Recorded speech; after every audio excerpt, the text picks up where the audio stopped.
What you see on stage may only last a short while, but the amount of work that's put into it goes beyond that. It takes a team of 50 men about 4 days to prepare and install the fireworks before each rehearsal and for the National Day Parade. Apart from the finale fireworks, this year's parade will also include pyrotechnics throughout the whole show.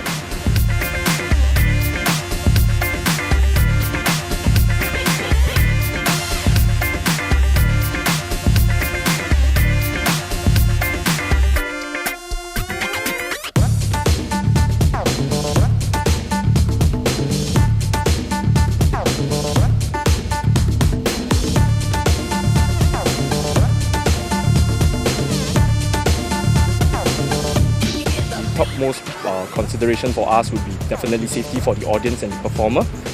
So indoor fireworks has already been cleared by independent safety board, and many safety measures have been put in place. For example, safety distance between the fireworks position and to the audience and as well as the performer is to be enforced on the ground.